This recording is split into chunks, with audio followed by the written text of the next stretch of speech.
Statement क्या होता है? मुझे लगता है मुझे ज्यादा बताने की जरूरत भी नहीं है, क्योंकि ये एक बार ऑलरेडी आप पढ़ चुके हैं। पढ़े थे ना? याद करो अपना 11th का क्लास।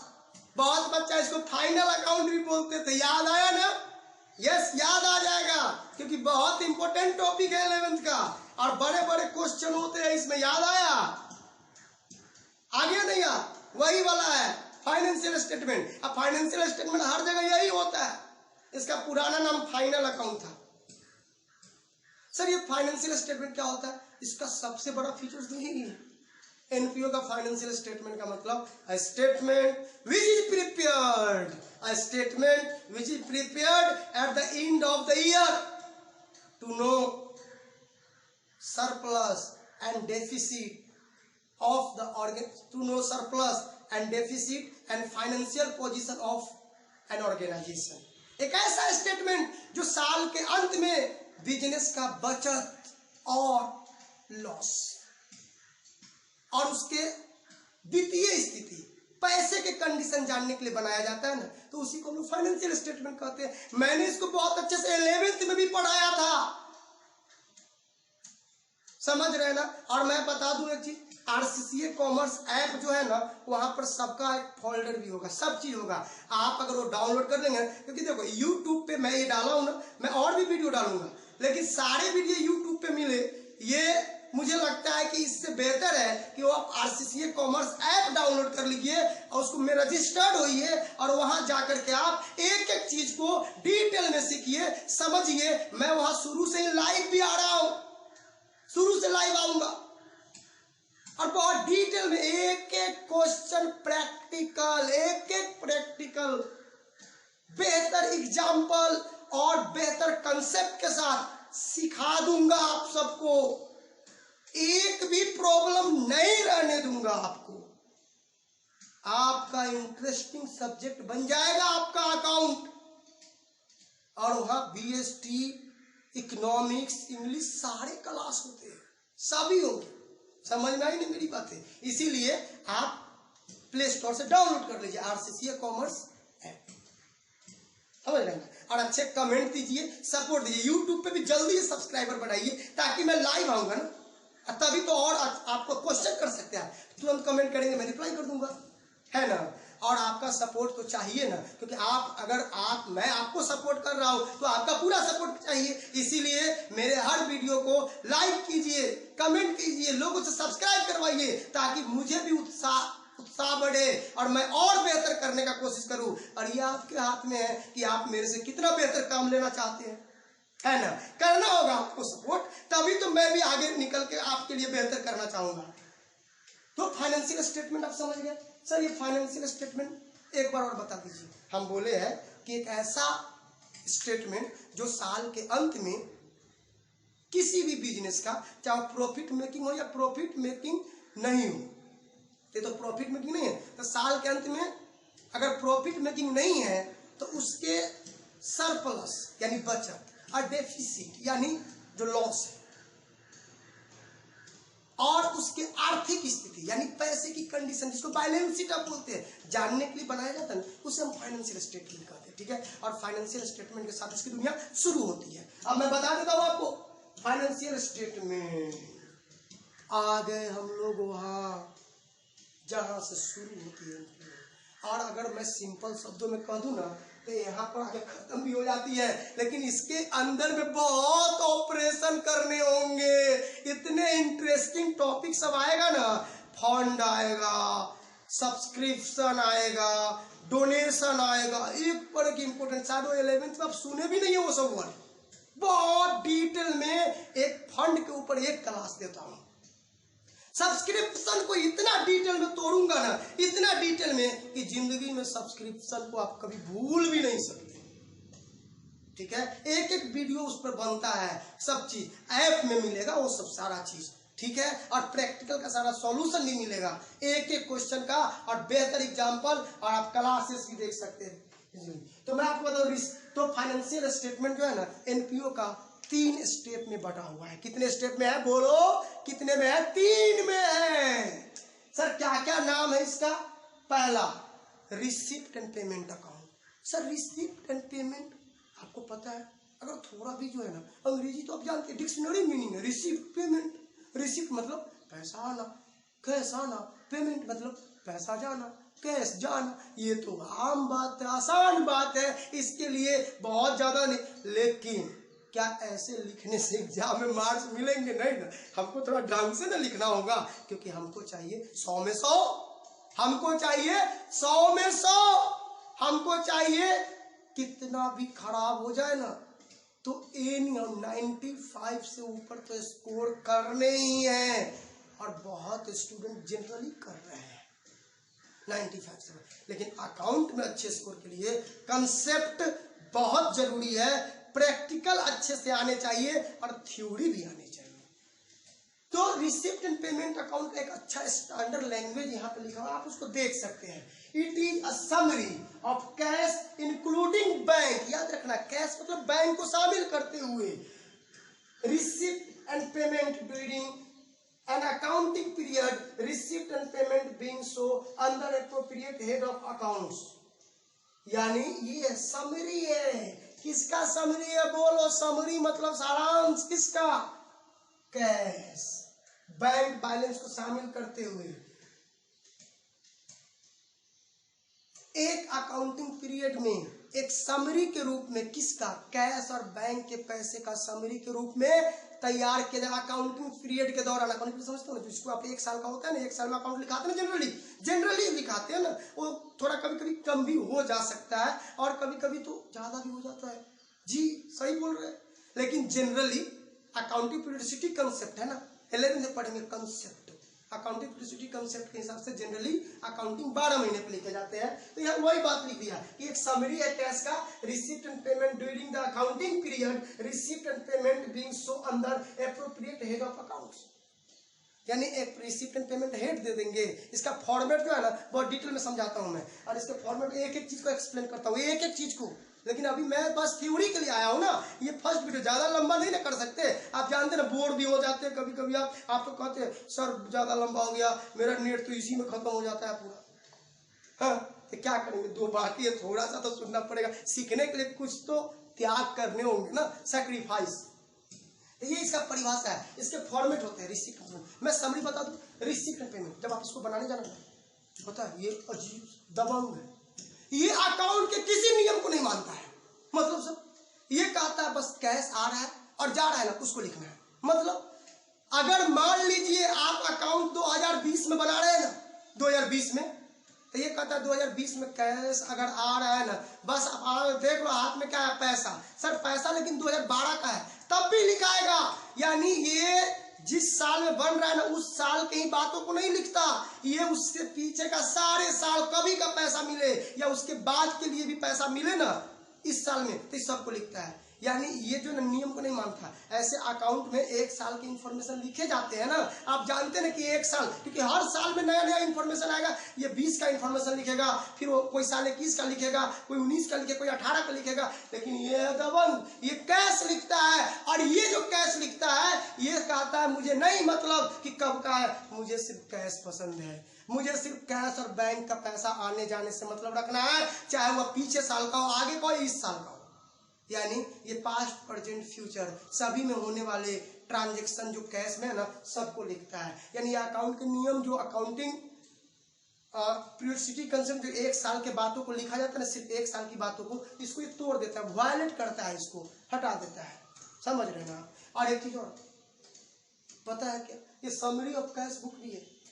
कैश बुक से इसका सिमिलरिटी भी दिखाया जाता है, यानी समरी ऑफ कैश में बोलना चाह रहा हूँ। ठीक है, तो ये है। और एक चीज और मैं बता दूं, ये जो रिसीप्ट एंड पेमेंट अकाउंट है ये सिर्फ कैश को ही लिखता है।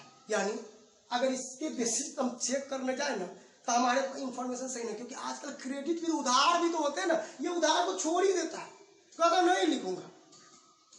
न 20 का लिखता है, न प्रेजेंट लिखता है उधार, न पास्ट का उधार लिखता है, न फ्यूचर का। लेकिन अगर पास्ट का उधार का पैसा आ गया ना, पैसा को इसको देखना, सिर्फ कैश। अगर कैश आ रहा है ना तो ये लिख देगा। और ये लेजर की तरह इसके फॉर्मेट होते हैं, एक डीआर साइड और एक सीआर साइड, एक तरफ रिसिप्ट और दूसरे तरफ पेमेंट। लेजर जानते हो ना, 11th में जो आप लेजर पढ़े हो ना, उसी के तरफ फॉर्मेट होता है, एक तरफ रिसिप्ट और दूसरी तरफ पेमेंट। तो रिसिप्ट में क्या क्या लिखाएगा आपको बता दूं, इसका जो प्रैक्टिकल वीडियो बनाऊंगा ना उसको देख लेना, मजा आ जाएगा। एक दिन पढ़ लोगे ना इसका प्रैक्टिकल वीडियो तो जिंदगी में भूल गया ना, तो जिंदगी में जब आप बहुत आगे निकल जाओगे तभी फोन करना, सर भूल गए तो नहीं भूल पाओगे आप, याद हो जाएगा आपको, दिमाग में एकदम 100% सेट कर जाएगा। तो इसके लेजर की तरफ बनता है, डेबिट क्रेडिट साइड होते हैं, एक तरफ रिसिप्ट एक तरफ पेमेंट, और रिसिप्ट आ रहा है रिसिप्ट कैसा है रिसिप्ट में, कैसा है रिसिप्ट में, कैसा है रिसिप्ट में, कैसा है रिसिप्ट में। सर ये किसका कैश, कोई भी नेचर, पता है ये नेचर भी इग्नोर करता है। ये नहीं कहता है कि आप बेसिक को भी ध्यान में रख के बनाओ, चाहे वो पर्सनल हो, रियल हो, नॉमिनल हो, चाहे एसेट हो, लायबिलिटी हो, एक्सपेंस हो, इनकम हो, कुछ भी हो, कैश में अगर है तो ये लिख लेता है। ये सब बातों को मिक्सिंग कर, कुछ भी नहीं, सब खाली इसको कैश चाहिए। कैश में है पे रिसिप्ट में अगर आया तो, और यही कैश में अगर देगा तो पेमेंट में, फिर कैश से कुछ संभाल लिया पेमेंट में, यानी कैश के बेसिस पे रिसिप्ट पेमेंट डिसाइड होता है। अगर बिजनेस में कैश आ रहा है ना तो रिसिप्ट में जाएगा, अगर बिजनेस कैश जा रहा है ना तो पेमेंट साइड में लिखाएगा। जैसे आप लैंड परचेज किए तो यहाँ क्या हो रहा है, कैश जा रहा है ना, लैंड को मत देखना कि लैंड मेरा हो रहा है। या मोबाइल परचेज किए तो ये मत कहना कि मोबाइल आ रहा है, हम कैश की बात करते हैं। कैश जाने और कैश आने से डिसाइड होता है कि रिसिप्ट में जाएगा कि पेमेंट में जाएगा। अगर कैश आता है रिसिप्ट, अगर कैश जाता है पेमेंट, चाहे वह किसी भी साल से जुड़ा हो, पास्ट से हो, प्रेजेंट से हो या फ्यूचर से हो, ये अगर इसी वक्त मिला तो ये लिखेगा। ये किसी भी नियम को नहीं मानता, ये नहीं जानता नेचर ऑफ अकाउंट पे अकाउंट बनता है। ये कहता है हम पर्सनल हो इसी में लिखेंगे, रियल हो इसी में लिखेंगे, नॉमिनल हो के बाद इसी में लिखेंगे, बस कैश में होना चाहिए। सर इनकम एंड एक्सपेंडिचर क्या कहता है, नाम पढ़ो, पढ़ो नाम समझ में आ जाएगा। ज्यादा क्यों परेशान होते हैं, आप तो एक साल अकाउंट पढ़ भी चुके हैं ना, देखो ना नाम पढ़ के क्या लिखा हुआ, इनकम। क्या ये नया वर्ड है सर, 12th में हम लोग, ये नया है, बोलो ना इनकम नया है क्या, ये तो 11th के स्टार्टिंग में आप पढ़े थे इनकम। और दूसरा एक्सपेंडिचर, एक्सपेंस। बताइए, मैं बता देता हूँ, इनकम और एक्सपेंस कहाँ लिखे जाते हैं, नॉमिनल अकाउंट में। आपको एक चीज मैं बताऊं एक चीज, ये जो आप इनकम और एक्सपेंस देख रहे हैं ना नॉमिनल अकाउंट में, आपको नहीं लगता है जब इसके हेड है इनकम एक्सपेंस तो इसका मतलब इसमें सिर्फ नॉमिनल लिखाता है। और नॉमिनल में क्या आता है, आप बोलो क्या आता है, एक्सपेंस लॉस इनकम गेन। तो ये सिर्फ एक्सपेंस लॉस इनकम गेन को लेके बनता है। सर तो ये कौन अकाउंट हुआ, अगर इनकम एंड एक्सपेंडिचर एक नंबर में एग्जाम में आ जाए तो कौन अकाउंट होगा, दिस इज नॉमिनल अकाउंट, क्योंकि इसके नाम ही बताता है इनकम एक्सपेंस। सर आप तो इसके बारे में, अकाउंट के बारे में बताए ही नहीं। सही बात बोले, आज तो आपका एक नंबर कम जाता। सही बात आप याद दिला दिए। इसके जो है रिसिप्ट में, अच्छा आप बताइए किसके बारे में बात करता है, कैश ना, तो कैश कौन अकाउंट है, बोलो रियल अकाउंट। लेकिन सर इसमें तो खर्चा भी दिखाता है ना, उससे मतलब नहीं है। इसका बैलेंसिंग फिगर कैश शो करता है। और जब कंफ्यूजिंग वाला जगह मिले ना कि क्या सब मिक्सिंग लिखा जाए ना, तो जो बैलेंसिंग फिगर शो करेगा ना उससे डिसाइड होगा कि अकाउंट कौन होगा। तो इसका बैलेंसिंग फिगर जो है ना कैश का बैलेंस शो करता है। अब बताओ कैश सब आया, कैश गया तो बच गया, वो कैश है, तो इसलिए रियल अकाउंट है। कौन अकाउंट है, रियल। बहुत इंपॉर्टेंट है, एक नंबर के लिए बहुत इंपॉर्टेंट है। आप याद न दिलाते ना एक नंबर छूट जाता।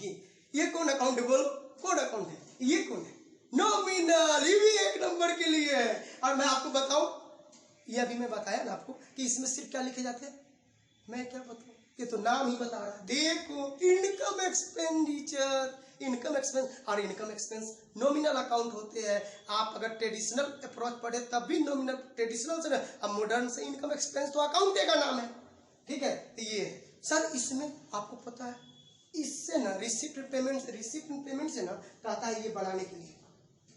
और ये जो है ना दबंग है, कोई नियम नहीं मानता, और ये सिद्धांतवादी है, बहुत सिद्धांतवादी है। ये कहता है मैं नियम पे चलूंगा, मैं नियम के अगेंस्ट नहीं, जो सिस्टम बना है ना उसी के हिसाब से मैं चलूंगा। तो ये कहा कि नहीं मुझे कोई भी पैसा चाहिए, मुझे पैसा चाहिए, पैसा चाहिए, ये बोला है, ठीक है। और ये कहता है जी नहीं, मैं जो नियम सब है ना अकाउंट्स का सबको फॉलो करूंगा।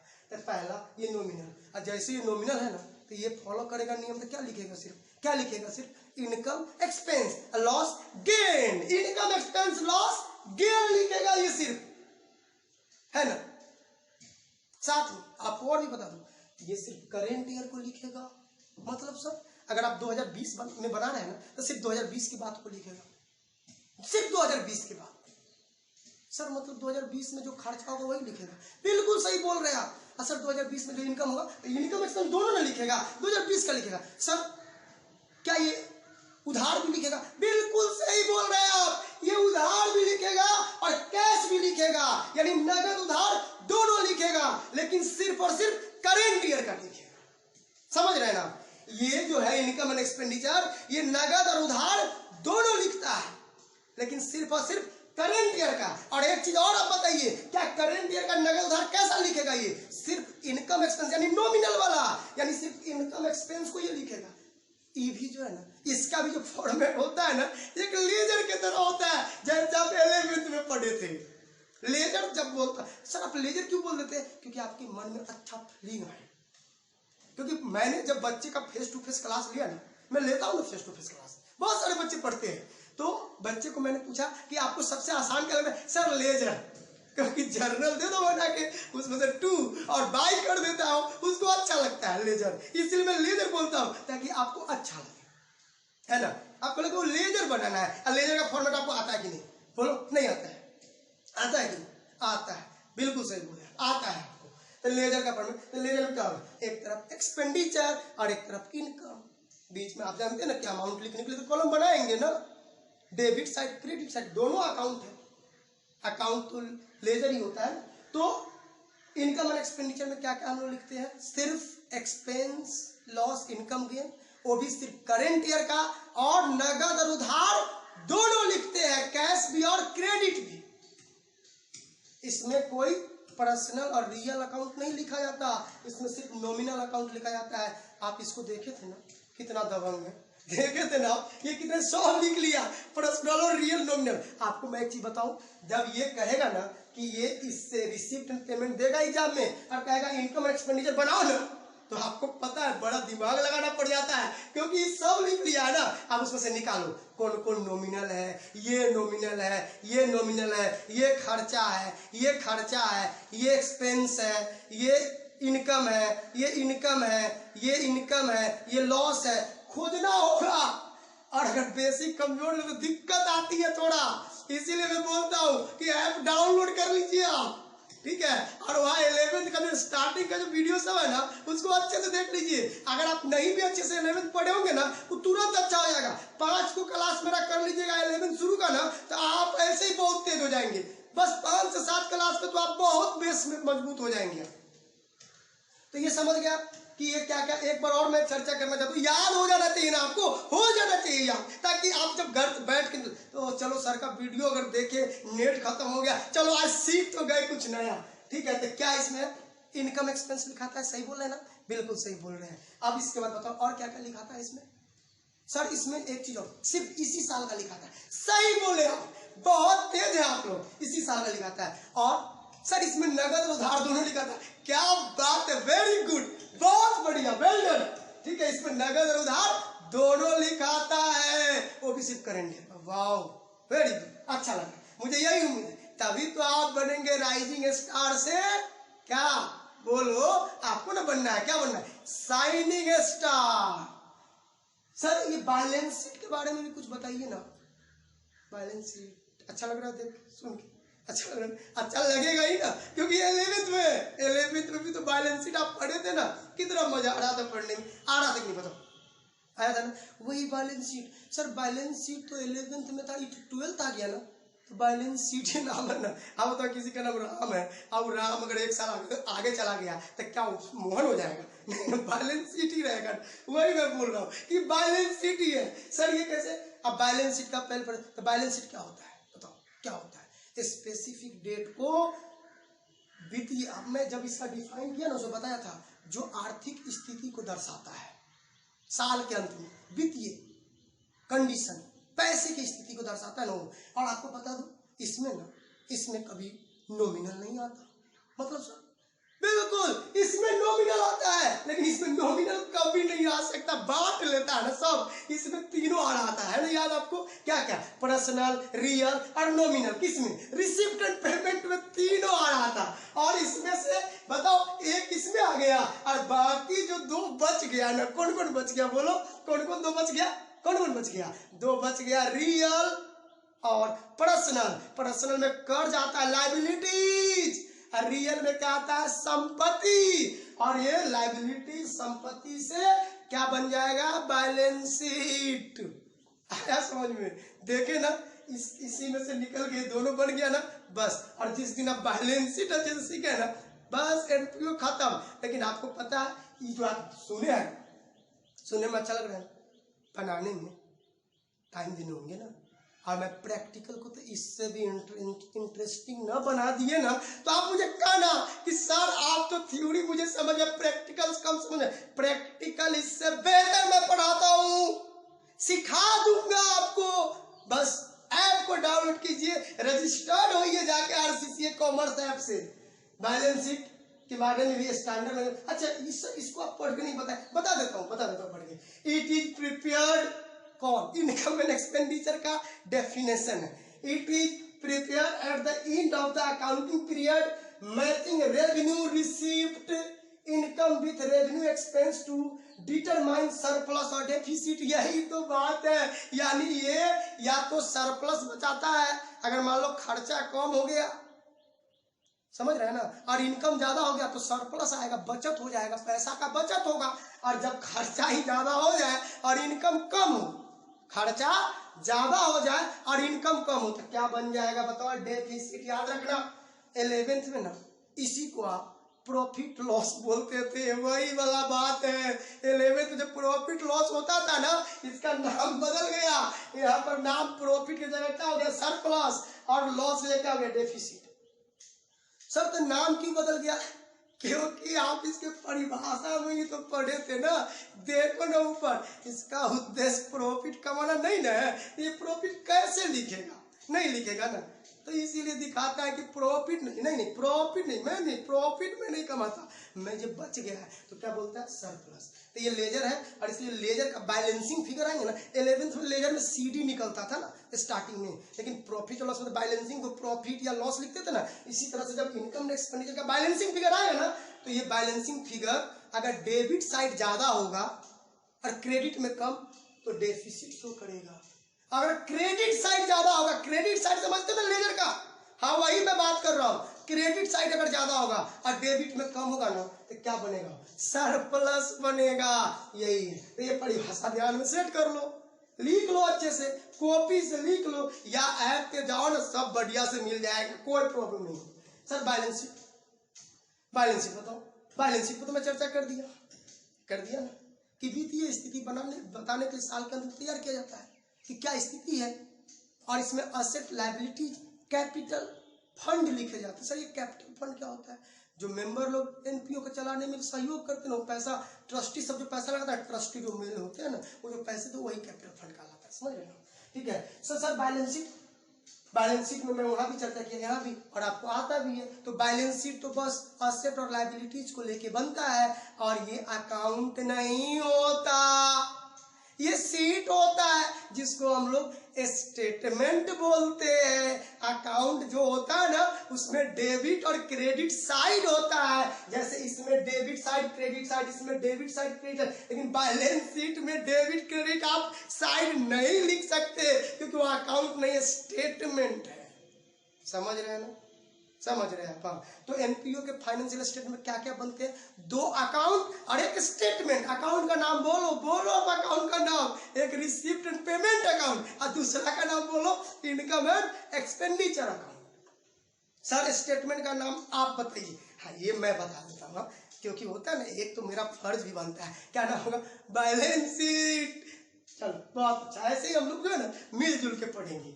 सर ये बैलेंस शीट के बारे में आप बताइए। देखो क्या, it shows the financial position of an organisation as at a particular date पे। It is prepared after having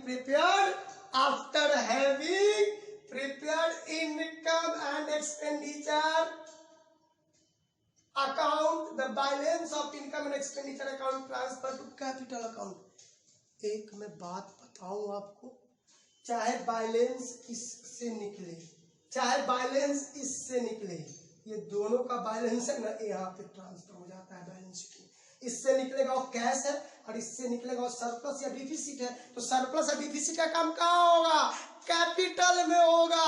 अगर सरप्लस है तो जोड़ देंगे कैपिटल फंड में, और अगर डिफिसिट है तो नुकसान हो गया ना, तो फंड मालिक फंड तो कम जाएगा ना, तो लेस कर देंगे। समझ रहे ना? तो ये बैलेंस शीट है। Balance sheet it shows the financial position of an organization as at a particular date. It is prepared after having prepared, यानी पहले ये बनता है, इसका ये बनेगा, फिर ये बनेगा। तो कभी कभी एग्जाम में ये दे देगा बना के और कहेगा ये और ये बनाओ, और ये जो है ना 6 नंबर 8 नंबर में आ जाता है।